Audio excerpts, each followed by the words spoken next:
শিক্ষার্থীরা আসসালামু আলাইকুম। আজকে রয়্যালটির 5 নম্বর লেকচার। তো লেকচারে আমি অঙ্কের মাধ্যমে লেকচারটা শুরু করব। একটা অঙ্ক দিয়ে আমি বোঝাতে চাচ্ছি কি কি ধরনের সমস্যা আছে এবং তার সমাধান করতে হবে। তোমরা খেয়াল করো, আমি একটা এক্সাম্পল 4 শুরু করছি। প্রথম 4টে লেকচারে 3টে এক্সাম্পল দেওয়া হয়েছে। আজকে 4র্থ নম্বর লেকচার, 4র্থ নম্বর এক্সাম্পল। এরপরে আরো 2টে লেকচার হবে যেখানে আর 2টে এক্সাম্পলের মাধ্যমে এই চ্যাপ্টার ইনশাআল্লাহ আমি শেষ করব। তো আজকের এক্সাম্পলে কিছু নতুন জিনিস দেখবে, কিছু নতুন জিনিস দেখো।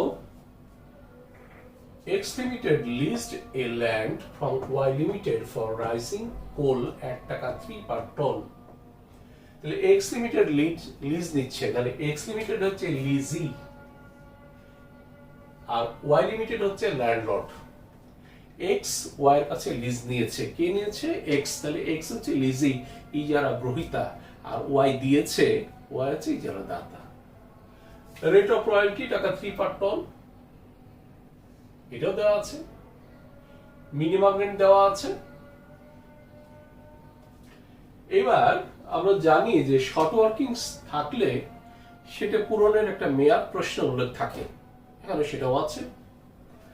Each year's short workings is recoverable in the next 4 years. অর্থাৎ কোন বছরে শর্ট ওয়ার্কিংস হলে পরের 4 বছরের মধ্যে পূরণ করতে হবে। পরের 4 বছর, প্রথম বছর বাদ দিয়ে পরের 4 বছর। তাই in the event of strike, অর্থাৎ ধর্মঘট দেখা দিলে, the minimum rent is not being realised, অর্থাৎ মিনিমাম রেন্ট যদি রিয়ালাইজ না হয়, অর্থাৎ অ্যাকচুয়াল রয়্যালটি যদি মিনিমাম রেন্টের সমান না হয়, actual royalty earned for the year will discharge all rental obligations.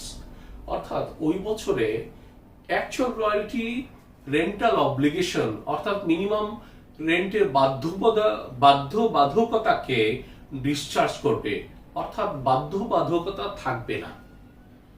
এই যে আমরা বলি যে actual royalty যদি কম হয় আর মিনিমাম রেন্ট যদি বেশি হয়, তাহলে তোমাকে মিনিমাম রেন্টের সমানই টাকা দিতে হবে।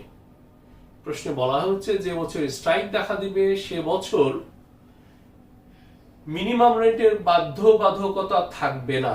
তার মানে হচ্ছে অ্যাকচুয়াল রয়্যালটি যতখানি ততখানি হবে মিনিমাম রেন্ট, অর্থাৎ সেই বছরে তোমাকে অতিরিক্ত টাকা দিতে হবে না, অর্থাৎ সে বছরে শর্ট ওয়ার্কিংস হবে না, সারপ্লাস হবে না। এই যে দেখতে পাচ্ছ 2016 সালে স্ট্রাইক হয়েছে, অর্থাৎ এই বছরে কোনো মিনিমাম রেন্টের বাধ্যবাধকতা থাকবে না, অ্যাকচুয়াল রয়্যালটি হবে মিনিমাম রেন্ট। এটা নতুন শব্দ। এর আগে আমি একটা অঙ্ক করিয়েছিলাম, সেখানে বলা ছিল স্ট্রাইকের ক্ষেত্রে মিনিমাম রেন্ট হবে 60%, অর্থাৎ মিনিমাম রেন্ট যা থাকবে তার 60% করে সে বছরে মিনিমাম রেন্ট হবে। এটা এর আগের এক্সাম্পলে আমি বলেছিলাম। আজকে তা বলা হয়নি, আজকে বলা হয়েছে অ্যাকচুয়াল রয়্যালটি সকল রেন্টাল অবলিগেশন থেকে তোমাকে মুক্তি দিবে, অর্থাৎ অ্যাকচুয়াল রয়্যালটি হবে minimum rent. The result of workings হয় 6 বছরে কি কাজ হয়েছে তার বর্ণনা দেওয়া আছে। এর আগে যে ইনফরমেশন ছিল আজকে একটু ব্যতিক্রম আছে। এর আগে দেওয়া থাকতো ইয়ার দেয়া থাকতো এবং আউটপুট দেয়া থাকতো, ইয়ারের সাথে আউটপুট। আজকে কিন্তু দেয়া আছে অ্যাকচুয়াল রয়্যালটি, আউটপুট দেয়া নেই। তোমরা খেয়াল করো, অ্যাকচুয়াল রয়্যালটি বলা আছে, অর্থাৎ আগে 1 নম্বর ঘর এবং 2 নম্বর ঘর থাকতো, আমরা 3 নম্বর ঘর বের করতাম। আজকে 1 আর 3 দেওয়া আছে, আমরা 2 বের করব। Prepare necessary ledger accounts in the books of both the parties. বলছে লেজার অ্যাকাউন্টস করো, অর্থাৎ খতিয়ান করো in the books of both the parties, উভয় পার্টি, অর্থাৎ এক্স লিমিটেড, লিজির এবং ল্যান্ডলর্ড উভয়ের লেজার তৈরি করো। আমি এর আগে যে কটা এক্সাম্পল করেছি সবগুলো লিজির দৃষ্টিতে দেখিয়েছি, ল্যান্ডলর্ডের দৃষ্টিতে একটা অ্যাকাউন্টস দেখাইনি। আজকে আমি দেখাবো লিজি এবং ল্যান্ডলর্ড একসাথে। আমি বলেছিলাম অঙ্ক করার জন্য এই ছকটা তোমাকে পারতে হবে। এই ছকটা যদি পারো তাহলে যে কোনো অঙ্ক এই ছকের সাহায্যে সমাধান করতে পারবে, তা জার্নাল হোক আর লেজার হোক।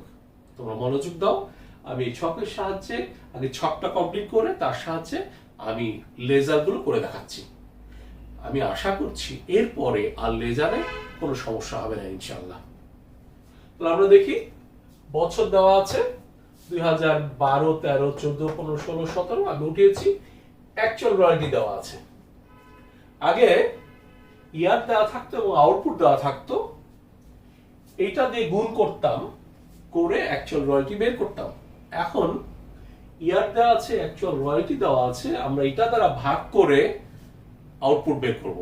না করলেও চলবে, আমি আবার বলছি না করলেও চলবে। তারপর এখানে যেহেতু 10টা ছক আছে, 10টা কলাম আছে, কলামটা পূরণের জন্য আমি করছি। তোমরা যদি মনে করো যে এই কলামটা করবে না, তাতে কিচ্ছু যায় আসে না। তাহলে দেখো, নীলকে যদি 3 দিয়ে ভাগ করি তাহলে নীল, 12,000 কে 3 দিয়ে ভাগ করলে 4,000, 24,000 কে 3 দিয়ে ভাগ করলে 8,000, 31,200 কে 4 দিয়ে ভাগ করলে 10,000, 31,200 কে 3 দিয়ে ভাগ করলে 10,400, 16,400 কে 3 দিয়ে ভাগ করলে 16,400 ভাগ 3, 5,467, 30,000 কে 3 দিয়ে ভাগ করলে 10,000। তাহলে আজকের অঙ্কে আউটপুট দেওয়া ছিল না, আমি বের করে নিলাম। আর এটা যদি না বের করতাম তাতে কিচ্ছু যায় আসে না, আমি আবার বলছি। আগে এটাকে 3 দিয়ে গুণ করে অ্যাকচুয়াল রয়্যালটি বের করতাম, এখন আজকে এটাকে 3 দিয়ে ভাগ করে আমরা কি করেছি, আউটপুট বের করেছি। এবার আসো মিনিমাম রেন্ট। মিনিমাম রেন্ট প্রশ্নে দেওয়া থাকবে, আমি বলেছি, এবং সবসময় থাকবে, খেয়াল করো, মিনিমাম রেন্ট 20,000।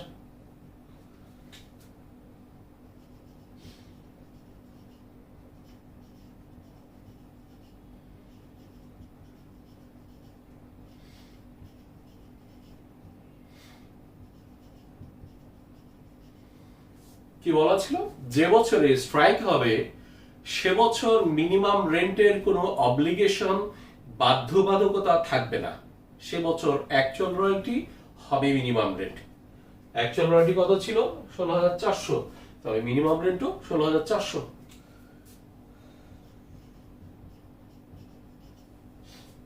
এবার এই দুইটা ঘর পাশাপাশি করবো, আমি বলেছিলাম। যদি অ্যাকচুয়াল রয়্যালটি ছোট হয় শর্ট ওয়ার্কিংস, বড় হলে সারপ্লাস। দুটি একসাথে কখনো হবে না, যে কোনো একটা। অ্যাকচুয়াল রয়্যালটি ছোট হচ্ছে শর্ট ওয়ার্কিংস, অ্যাকচুয়াল রয়্যালটি ছোট হয়েছে শর্ট ওয়ার্কিংস, অ্যাকচুয়াল রয়্যালটি বড় হয়েছে সারপ্লাস, অ্যাকচুয়াল রয়্যালটি বড় হয়েছে সারপ্লাস। এখানে শর্ট ওয়ার্কিংসও নাই, সারপ্লাসও নাই, এখানে অ্যাকচুয়াল রয়্যালটি বড় হয়েছে সারপ্লাস। ঠিক আছে। এরপর এই 4টে column, last 4 columns, it is quite difficult to solve. আমি বলেছি শেষ 4টে কলাম সমাধান করা একটু ডিফিকাল্ট, তবে তোমরা আমার নোটগুলো প্রথম ক্লাসটা মনে রাখলে এটা ডিফিকাল্ট না। তারপরে আমি বারবার অঙ্কের মাধ্যমে দেখিয়ে দিচ্ছি। এটা আমার 4 নম্বর এক্সাম্পল, আমি 5 নম্বরে দেখাবো, 6 নম্বরে দেখাবো, তারপরে চ্যাপ্টার ক্লোজ করবো। তোমাদের সুবিধার্থে আমি আবার কথাগুলো বলছি। শর্ট ওয়ার্কিংস রিকোপমেন্ট, ঘাটতি পূরণ। ঘাটতি পূরণের শর্ত হচ্ছে সারপ্লাস থাকতে হবে, সারপ্লাস কিন্তু নাই। পেমেন্ট, অ্যাকচুয়াল রয়্যালটি এবং মিনিমাম রেন্টের মধ্যে বড়টা পেমেন্ট করব, বড়টা 20,000। শর্ট ওয়ার্কিংস ল্যাপসড বা লস, অর্থাৎ ঘাটতি শর্ট ওয়ার্কিংস এর মেয়াদ যদি শেষ হয়ে যায় কিন্তু শর্ট ওয়ার্কিংস পূরণ করা সম্ভব না হয় তাহলে তাকে লস বলা হবে, মেয়াদ শেষ হতে হবে। তোমার বলা আছে শর্ট ওয়ার্কিংস নেক্সট 4 ইয়ার্স এর মধ্যে পূরণ করতে হবে, পরবর্তী 4 বছরের মধ্যে, অর্থাৎ পরের 4 বছর পর্যন্ত অপেক্ষা করব, পরের 4 বছর যদি পূরণ না হয় তবে লস বলবো। খেয়াল করে দেখো এই বছর হচ্ছে 1 2 3 4, আমরা এখানে এসে লসের চিন্তা করব, তার মানে এর আগে লস হয়েছে এটা ভাবনারই দরকার নাই, প্রথম বছর বাদ দিয়ে পরের 4 বছরে। তাহলে এখানে এখানে এখানে এখানে লসের চিন্তা করার দরকার নেই। যেহেতু আমাদের মেয়াদ আছে আগামী 4 বছর, তাহলে 4 বছর ধরে এই ব্যালেন্সটাকে আমরা প্রতি বছর পরের বছরে ট্রান্সফার করব এই পর্যন্ত টানার জন্য, কেননা এখানে সেই সিদ্ধান্ত নিব লস হলো না হলো পূরণ হয়েছে, যদি পূরণ হয়ে যায় ওকে, আর পূরণ না হলে এখানে লস হিসাবে দেখাবো। অর্থাৎ যতদিন পর্যন্ত শর্ট ওয়ার্কিংস পূরণের মেয়াদ পার না হচ্ছে ততদিন আমরা শর্ট ওয়ার্কিংসটা পরের বছর ট্রান্সফার করব, ক্যারি ফরওয়ার্ড করব। তাহলে আমাদের শর্ট ওয়ার্কিংস 20,000 ক্যারি ফরওয়ার্ড করে দিয়েছি। আবার সারপ্লাস ছাড়া ঘাটতি পূরণ হবে না, অ্যাকচুয়াল রয়্যালটি এবং মিনিমাম রেন্টের মধ্যে বড়টা পেমেন্ট করব,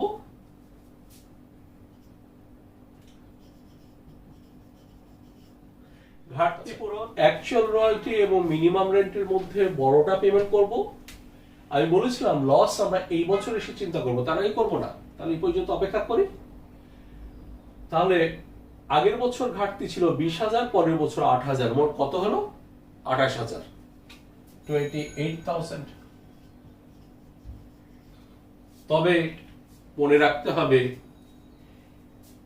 2012 সালের ঘাটতি 16-র মধ্যে কভার করতে হবে, 12টা 16-র মধ্যে, 13টা 17-র মধ্যে, ঠিক আছে। 12 সালের ঘাটতি পূরণের মেয়াদ পাবো আমরা 16 সাল পর্যন্ত, 13 14 15 16, পরবর্তী 4 বছর। আর 13 সালেরটা পূরণ করতে পারবো 13 14 14 15 16 17 17 পর্যন্ত, এটা মাথায় রাখতে হবে। এবার আসো সারপ্লাস আছে, ঘাটতি পূরণ করে নাও, সারপ্লাস আছে ঘাটতি পূরণ করে নাও। পেমেন্ট অ্যাকচুয়াল রয়্যালটি এবং মিনিমাম রেন্টের মধ্যে বড়টা পেমেন্ট করব, তবে ঘাটতি পূরণ করলে সেটা বাদ দিয়ে দিব। 24 থেকে ঘাটতি পূরণ হয়েছে 20,000, সরি 24 থেকে ঘাটতি পূরণ হয়েছে 4,000, কত 4,000, 24 থেকে 4 বাদ দিলে 20 পেমেন্ট। 28,000 ঘাটতি ছিল, 4,000 পূরণ হয়েছে, তাহলে লস কত, ব্যালেন্স কত 24,000। 28,000 থেকে 4,000 পূরণ হয়েছে, এখন ব্যালেন্স থাকলো 24,000। আবার সারপ্লাস আছে, তো সারপ্লাস হলে ঘাটতি পূরণ করবে, কারণ ঘাটতি তো আছে 11,200। অ্যাকচুয়াল রয়্যালটি এবং মিনিমাম রেন্টের মধ্যে বড়টা পেমেন্ট করতে হবে 31,200, তবে ঘাটতি পূরণ করা হলে তা বাদ দিয়ে দিতে হবে। 31,200 থেকে 11,200 বাদ দিলে থাকলো কত 20,000। ঘাটতি ছিল 24,000, পূরণ হলে 11,200, থাকলো 12,800। এবার দেখো সারপ্লাস নাই, ঘাটতি পূরণ হবে না, অ্যাকচুয়াল রয়্যালটি এবং মিনিমাম রেন্টের মধ্যে বড়টা পেমেন্ট করতে হবে, দুইটা একই সমান, একটা পেমেন্ট করে দিই।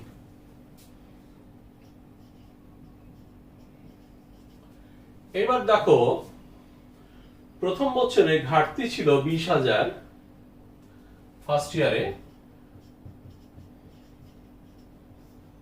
20,000 ঘাটতি, সেকেন্ড ইয়ারে পূরণ হয়নি, থার্ড ইয়ারে 4,000 পূরণ হয়েছে, ফোর্থ ইয়ারে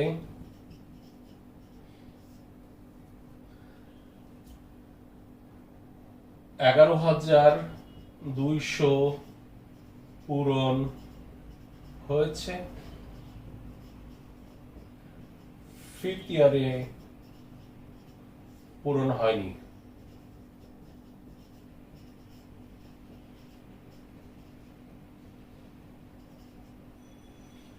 প্রথম বছরের ঘাটতি দ্বিতীয়, তৃতীয়, চতুর্থ, পঞ্চম অর্থাৎ পরের 4 বছর মধ্যে পূরণ করতে হবে।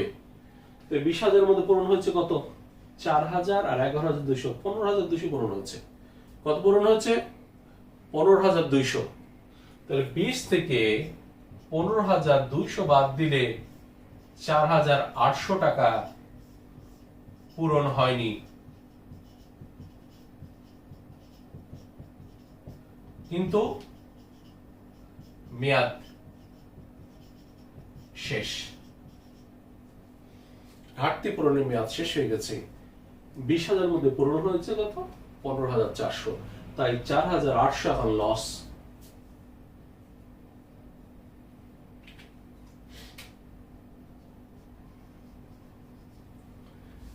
$12,800 মধ্যে 4,800 লস, ব্যালেন্স থাকলো কত? 8,000।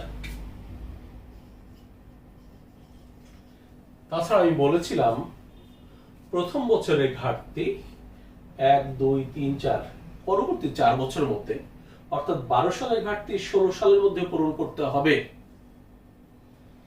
16 সালের মধ্যে পূরণ হয়েছে 15,200, 4,800 লস। আর 13 সালের ঘাটতি পূরণের মেয়াদ হচ্ছে 2017 পর্যন্ত, অর্থাৎ আমার আরো 1 বছর সময় আছে এই 13 সালের 8,000 ঘাটতি পূরণের জন্য। তাই এটা আমরা 17 জন্য অপেক্ষা করছি, অর্থাৎ 17 সালে আমরা ট্রান্সফার করে দিয়েছি। 17 সালে যদি পূরণ হয় তাহলে ওকে, আর না হলে সেটা লস। আমরা দেখি 2017 সালে সারপ্লাস কত ছিল? 10,000। ঘাটতির ব্যালেন্স আছে কত? 8,000। পূরণ করে নাও। তাহলে তোমার ব্যালেন্স আছে কত? সারপ্লাস 10,000।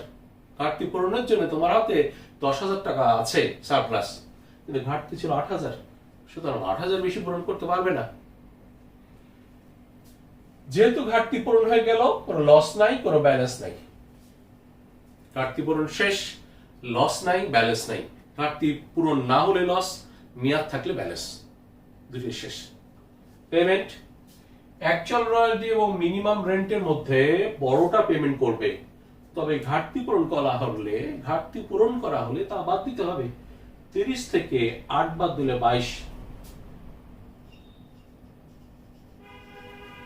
ঠিক আছে? তাহলে এই হচ্ছে ছক। এই ছকটা যদি তোমরা পারো, অঙ্ক একেবারেই সহজ। আমরা দেখি প্রশ্নে বলা ছিল prepare necessary ledger accounts in the books of both the parties.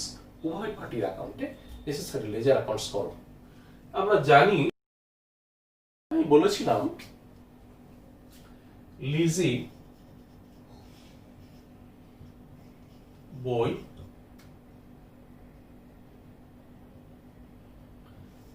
Landlord বই।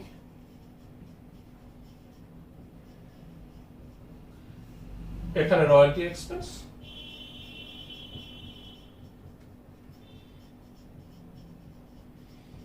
Royalty revenue.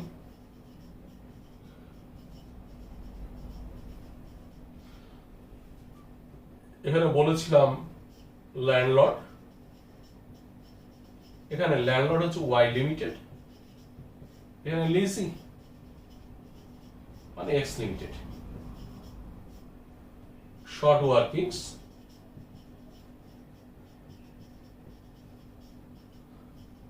Workings,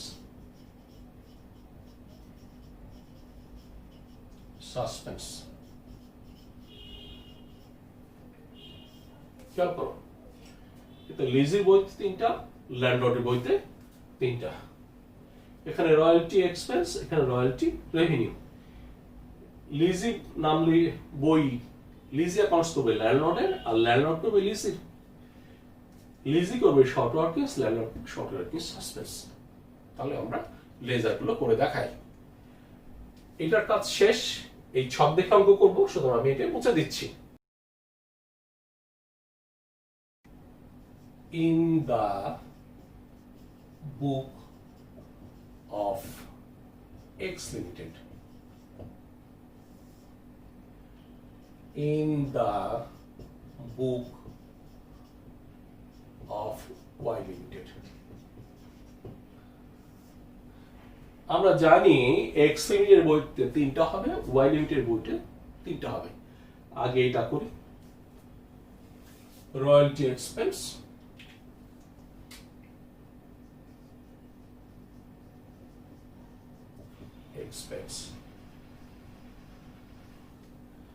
royalty revenue,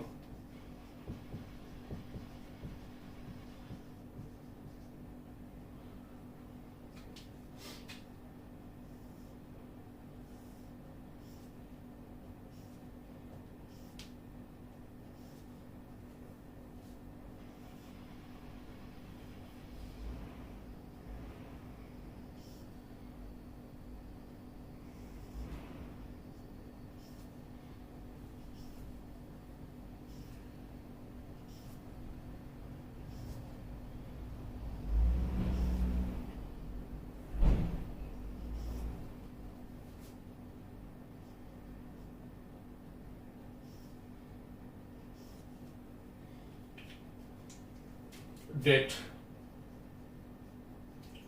accounts name, টাকা, date, accounts name, টাকা, date, accounts name, টাকা, date, accounts name, টাকা। শিক্ষার্থীরা আমি স্মরণ করিয়ে দিই, অ্যাকচুয়াল রয়্যালটি দেখেই আমরা রয়্যালটি এক্সপেন্স করব এ কথা আমি আগেও বলেছি, অঙ্কে দেখিয়েছি। শুধুমাত্র এই ছকটা দেখে রয়্যালটি এক্সপেন্স,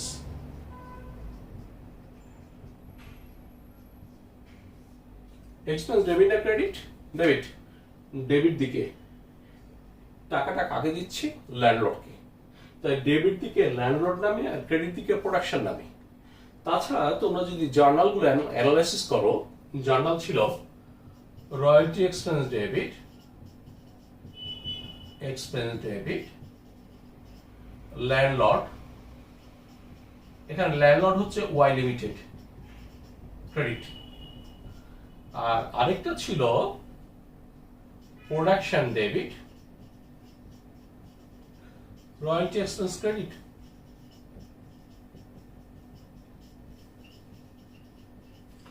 তোমাদের যে 5টা জার্নাল বলা ছিল, এখানে এই 1 নাম্বার এবং 5 নাম্বার জার্নালে রয়্যালটি এক্সপেন্স শব্দটা ছিল। তাহলে ডেবিট দিকে কি হবে? রয়্যালটি এক্সপেন্স কি নামে? ল্যান্ডলর্ড নামে। আর ক্রেডিট দিকে কি হবে? ক্রেডিট দিকেও রয়্যালটি এক্সপেন্স আছে, ক্রেডিট দিকে কি নামে হবে? প্রোডাকশন নামে। তাহলে রয়্যালটি এক্সপেন্সের ডেবিট দিকে লিখবো ল্যান্ডলর্ড, আর ক্রেডিট দিকে লিখবো প্রোডাকশন। আর শুধুমাত্র এই ঘরটা দেখবো, খেয়াল করো। ডেবিট দিকে 2012 রয়্যালটি এক্সপেন্সের ডেবিট দিকে কি লিখবো? ল্যান্ডলর্ড। এখন ল্যান্ডলর্ড হচ্ছে ওয়াই লিমিটেড, কত? নীল। 2012 প্রোডাকশন নীল। 2013 ওয়াই লিমিটেড 12,000।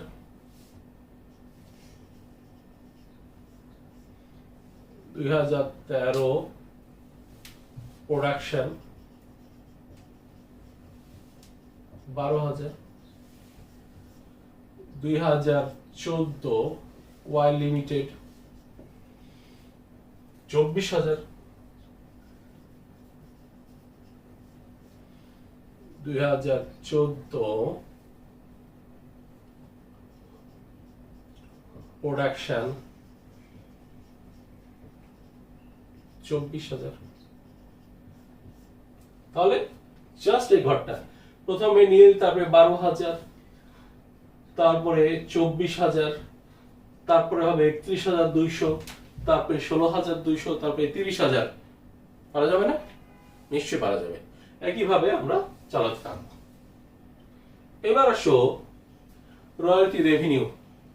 আমরা এই ছক দেখেও রয়্যালটি রেভিনিউটা করব।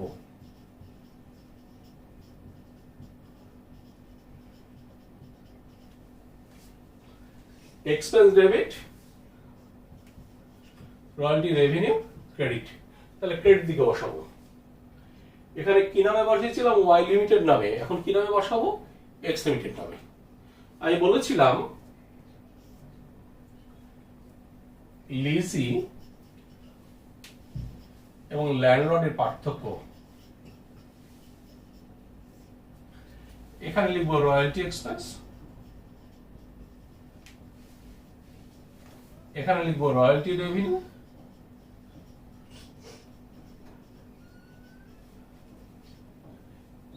এখানে লিখবো ল্যান্ডলর্ড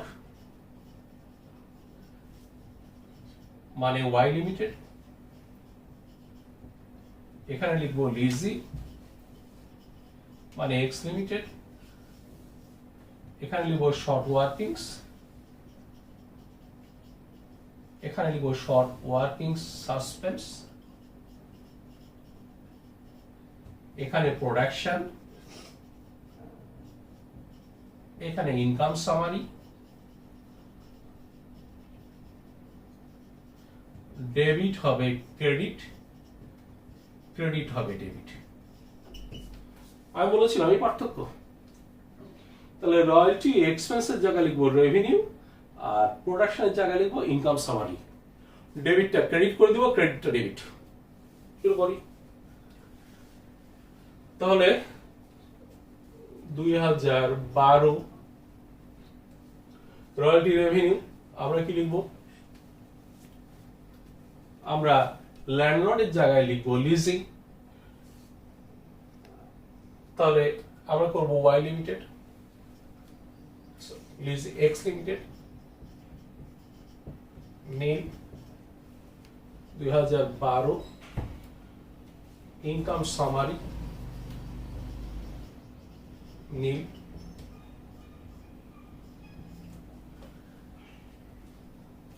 2013 এক্স এর জায়গায় ওয়াই এর জায়গায় এক্স লিমিটেড 12,000, প্রোডাকশনের জায়গায় ইনকাম সামারি,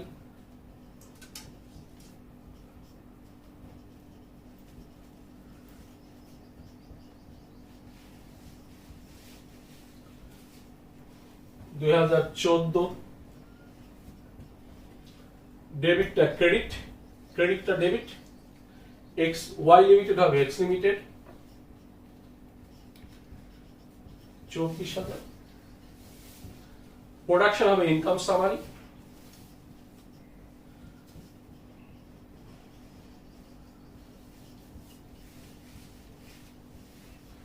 তারপরে 31,200, তারপরে 16,400, তারপরে 30,000। তাহলে এইটা আর এইটা দেখলেই এটা পারা যাবে। জাস্ট আমরা ডেবিটটা করব ক্রেডিট, ক্রেডিটটা করব ডেবিট। পার্থক্য কি? ওয়াই লিমিটেডের জায়গায় লিখবো এক্স লিমিটেড, প্রোডাকশন জায়গায় লিখবো ইনকাম সামারি। কোনো সমস্যা আছে? আশা করছি সমস্যা নেই। এরপরে আমরা দেখব আমাদের রয়্যালটি এক্সপেন্স হলো রয়্যালটি রেভিনিউ। এখন আমরা করব ওয়াই লিমিটেড এবং এক্স লিমিটেড। শিক্ষার্থীরা, আমাদের লিজি বইতে পরবর্তী অ্যাকাউন্ট হচ্ছে ল্যান্ডলর্ড, আর এখানে ল্যান্ডলর্ড হচ্ছে ওয়াই, সুতরাং ওয়াই লিমিটেড। আমি বলেছিলাম এই 3 নাম্বার কলাম এটা হচ্ছে ক্রেডিট, কি নামে? এটা হচ্ছে রয়্যালটি এক্সপেন্স নামে,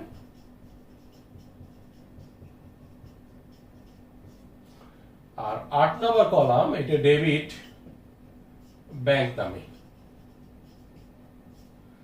আর এই পার্থক্য হচ্ছে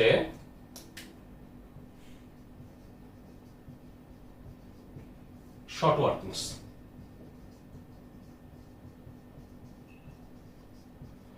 আমি বলেছিলাম এই 3 নাম্বার এবং 8 নাম্বার কলাম দেখে আমরা ল্যান্ডলর্ড অর্থাৎ ওয়াই বইটা করব। 3 নম্বর কলাম হবে ডেবিট ক্রেডিট রয়্যালটি এক্সপেন্স নামে, 8 নম্বর কলাম হবে ডেবিট আর পার্থক্যের নাম হচ্ছে শর্ট ওয়ার্কিংস। তো আমরা শুরু করি।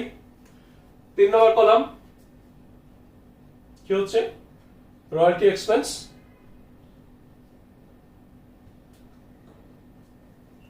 নাই 2012 রয়্যালটি এক্সপেন্স নীল, 2012 ব্যাংক 20,000। তো 3 নম্বর কলামে নীল, 8 নম্বর কলামে 20,000, পার্থক্যটার নাম কি শর্ট ওয়ার্কিংস। পার্থক্য যেদিকে হোক না কেন শর্ট ওয়ার্কিংস। 20,000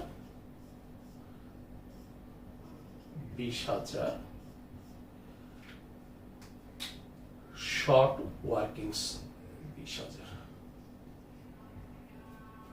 পরের বছর 2013 রয়্যালটি এক্সপেন্স 12,000। 8 নম্বর কলাম 20,000,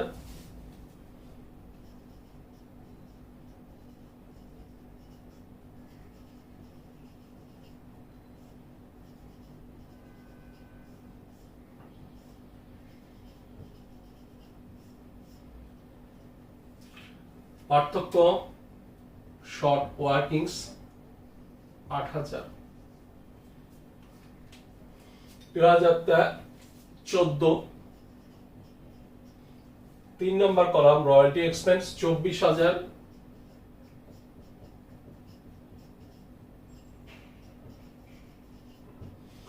8 নম্বর কলাম ব্যাংক 20,000,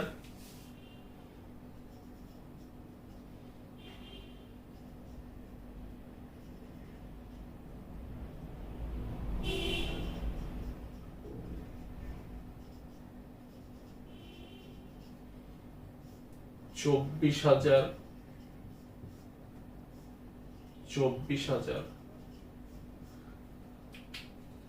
পার্থক্য শর্ট ওয়ার্কিংস 4,000। 2015 রয়্যালটি এক্সপেন্স 31,200, 8 নম্বর কলাম 20,000, ব্যাংক 20,000, 31,200, 31,200 পার্থক্য শর্ট ওয়ার্কিংস 11,200। 2016 রয়্যালটি এক্সপেন্স 3 নম্বর কলাম 16,400, 2016 ব্যাংক 16,400, কোনো পার্থক্য নাই। 2017 রয়্যালটি এক্সপেন্স 30,000, 2017 ব্যাংক 22,000,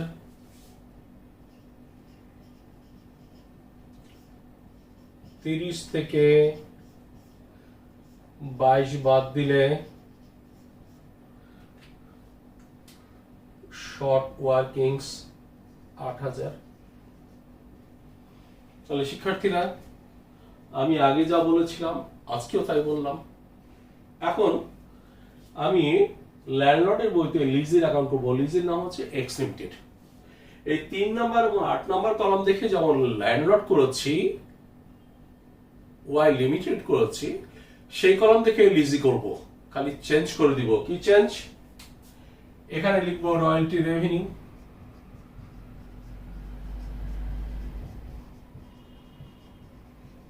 তবে ডেবিট।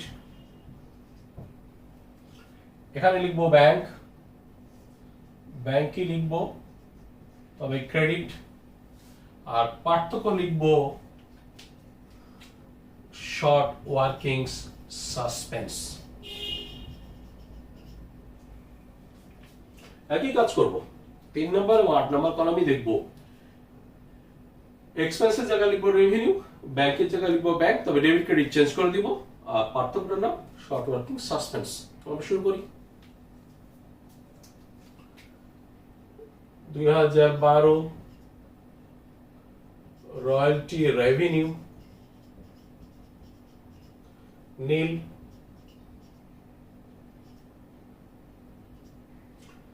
2012 ব্যাংক 20,000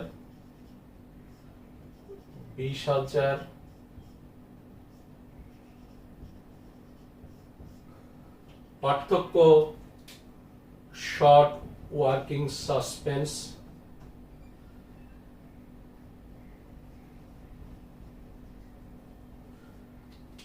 2013 রয়্যালটি এক্সপেন্সের জায়গায় royalty revenue 12,000, bank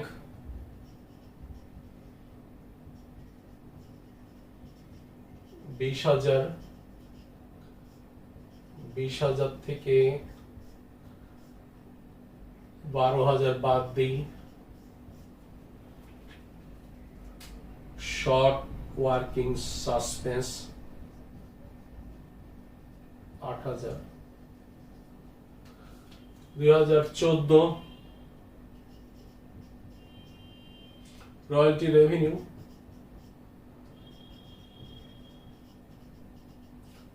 24,000, 2014 bank 20,000, 24,000, 24,000, short working suspense 4,000। 2015 royalty revenue 31,200, 2015 bank 20,000, 31,200, 20,000, 31,200, short working suspense 11,200। 2016 royalty revenue 16,400, 2016 bank 16,400। 2017 royalty revenue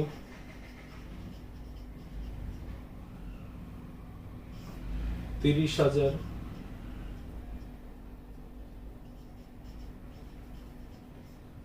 2017 bank 22,000, 30,000,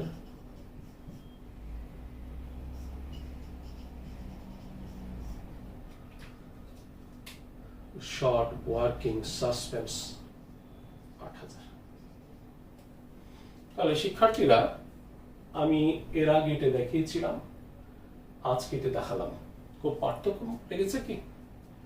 আমরা কতটুকু পার্থক্য হবে আমি বলে লিখে দিয়েছি। ডেবিটটা ক্রেডিট করো, ক্রেডিটটা ডেবিট করো, রয়্যালটি এক্সপেন্সের জায়গায় রয়্যালটি রেভিনিউ লিখো, আর ব্যাংকের জায়গায় ব্যাংকে লিখো, শর্ট ওয়ার্কিং এর জায়গায় শর্ট ওয়ার্কিং সাসপেন্স। আর কোনো পার্থক্য নেই।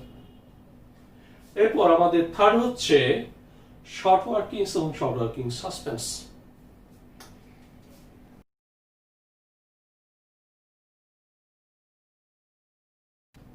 short working suspense,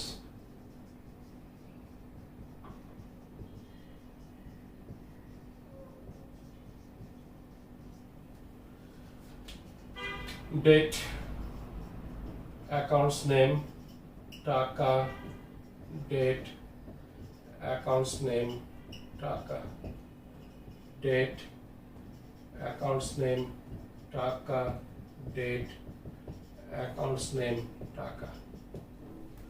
খেয়াল করো কোন কোন ঘরে শর্ট ওয়ার্কিংস লেখা আছে। শর্ট ওয়ার্কিংস লেখা আছে 5 নম্বর কলামে, এটা ডেবিট, 7 নম্বর কলামে ক্রেডিট, 9 নম্বর কলামে ক্রেডিট, 10 নম্বর কলামে ক্রেডিট। এখানে হচ্ছে ল্যান্ডলর্ড, ল্যান্ডলর্ড মানে ওয়াই লিমিটেড, এটাও ল্যান্ডলর্ড ওয়াই লিমিটেড, এটা ইনকাম সামারি, এটা ব্যালেন্স শিট। এই কথাগুলো আমি আগে বলেছিলাম, আজকে একই কথা লিখলাম। তো আমরা দেখি 2012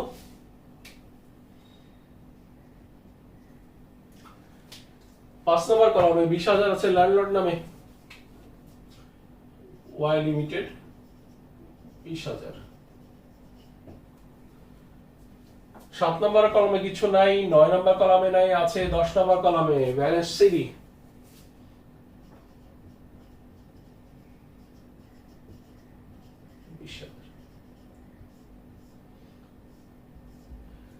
এক বছরের ব্যালেন্স সিডি পরের বছরে অটোমেটিক্যালি ব্যালেন্স বিডি হবে। 2013 ব্যালেন্স বিডি 20,000। আবার দেখি 5 নম্বর কলামে আছে ওয়াই লিমিটেড নামে, ওয়াই লিমিটেড 8,000, 28,000। একটু খেয়াল করো, লেখার সময় একটু সাবধান হতে হবে। লিখতে হবে 2013 জানুয়ারি 1, এটা ডিসেম্বর 31। একটু লেখার ব্যাপারে তারিখটা খেয়াল করতে হবে, কেননা 2013 ডিসেম্বর 31, এটা ডিসেম্বর 31, ডিসেম্বর 31 এর পরের তারিখে জানুয়ারি 1, তাই লেখার সময় ব্যালেন্স বিডি জানুয়ারি 1 আর ওয়াই লিমিটেড 31 ডিসেম্বর, এটা একটু খেয়াল রাখতে হবে। যেহেতু আমার জায়গার স্বল্পতা, আমাকে ছোট করে লিখতে হচ্ছে, আর আমি বোঝানোর স্বার্থেই পাশাপাশি লিখছি, যেন তোমাদের সহজ হয়, যেন তোমরা বুঝতে পারো। আমি এটাই একবার দেখাবো, এটা একবারে দেখাবো, মনে হবে যে অনেক জটিল কিছু, অথচ এটার সাহায্যে আমরা এটা করতে পারি। রয়্যালটি এক্সপেন্সের সাহায্যে রেভিনিউ, ল্যান্ডলর্ডের সাহায্যে লিজি, এটার সাহায্যে শর্ট ওয়ার্কিংসের সাহায্যে শর্ট ওয়ার্কিং সাসপেন্স, আমরা দেখে দেখে করতে পারি। এই জন্য পাশাপাশি করছি বোঝানোর স্বার্থে। 2013 ডিসেম্বর 31, 7 নম্বর ঘরে কিছু নাই, 9 নম্বরে নাই, 10 নম্বরে আছে 28,000 ব্যালেন্স সিডি।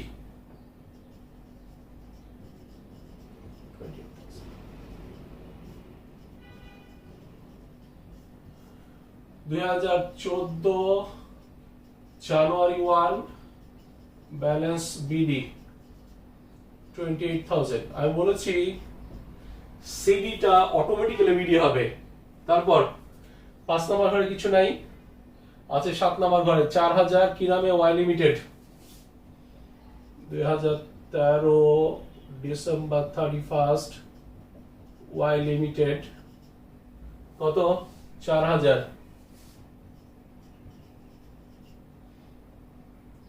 এবং 9 নম্বর ঘরে কিছু নাই, 10 নম্বর ঘরে আছে 24,000 ব্যালেন্স সিডি 24,000, 24/4 28,000।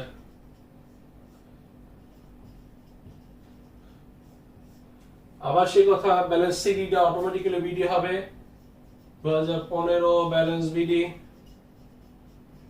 24,000। খেয়াল করি 2015 সালে 5 নম্বর কলামে কিছু নাই, 7 নম্বর কলামে আছে কত, 11,200 ল্যান্ডলর্ড মানে ওয়াই লিমিটেড।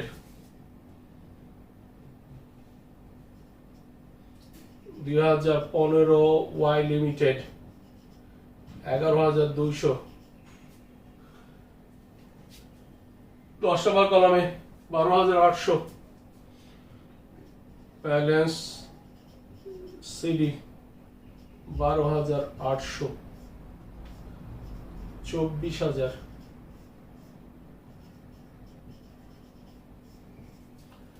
2016 জানুয়ারি 1, ব্যালেন্স সিডিটা balance BD 12,800,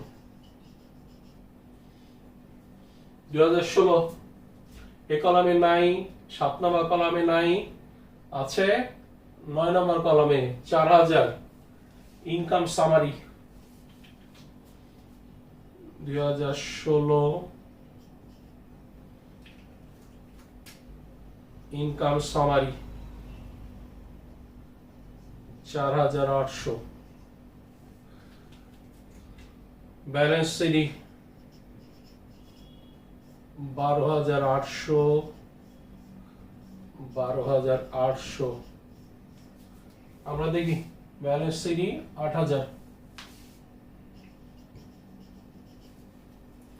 2017 CD automatically BD হবে 8,000, সিডিটা বিডি হয়েছে। 5 নম্বর কলামে নাই, 7 নম্বর কলামে নাই, আচ্ছা 5 নম্বর কলামে নাই, 7 নম্বর কলামে আছে কি ওয়াই লিমিটেড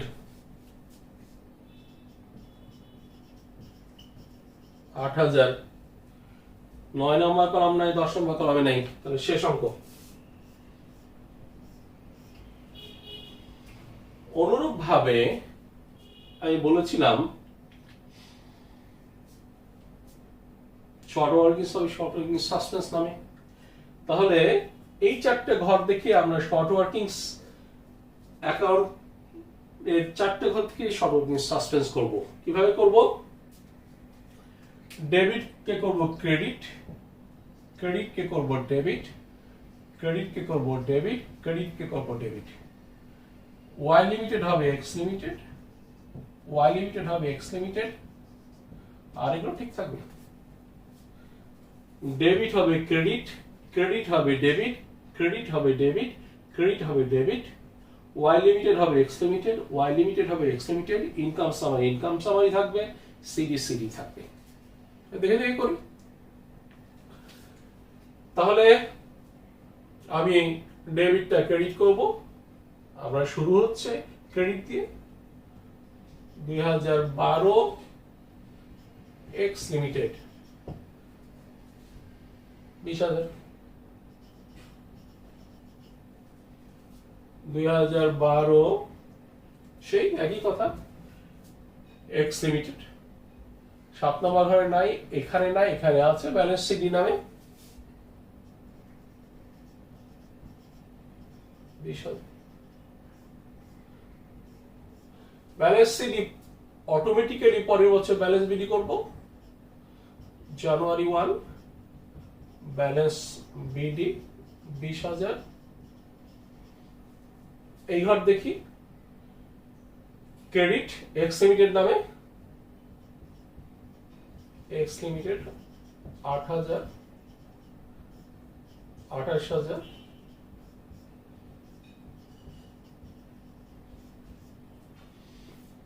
সাত নম্বর ঘর নাই, 9 নম্বর ঘর নাই, 10 নম্বর ঘর আছে, ব্যালেন্স সিডি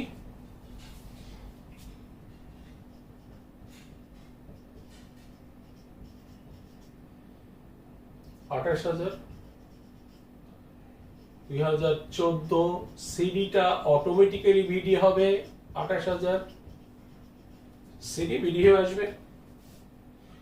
এবার আমরা দেখি 2014 তে আমাদের 5 নম্বর ঘরে নাই, 7 নম্বর ঘরে আছে, কি নামে? এক্স লিমিটেড নামে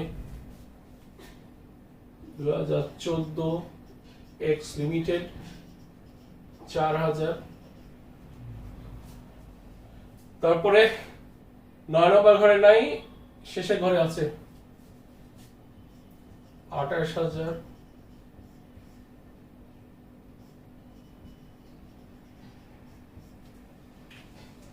ব্যালেন্স সিডি 24,000। আমরা জানি সিডিটা ব্যালেন্স সিডিটা অটোমেটিক্যালি বিডি হবে 2015 ব্যালেন্স বিডি 24,000 2015 সালে 5 নম্বর ঘরে কিছু নেই, আছে কয় নম্বরে? 7 নম্বর ঘরে এক্স লিমিটেড ডেবিট দিকে এক্স লিমিটেড 11,200 24,000 থেকে 11,200 বাদ ব্যালেন্স সিডি 12,800 2016 ব্যালেন্স বিডি 12,800 16 সালে দেখি 5 নম্বর ঘরে নেই, 7 নম্বর ঘরে নেই, আছে 9 নম্বর ঘরে income summary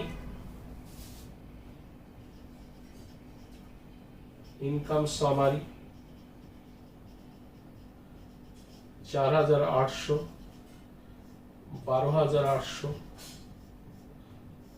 12,800 balance CD 8,000 balance CD পরের বছরে 2017 ব্যালেন্স সিডিটা ব্যালেন্স বিডি 8,000 5 নম্বর ঘরে নাই, 7 নম্বর ঘরে আছে এক্স লিমিটেড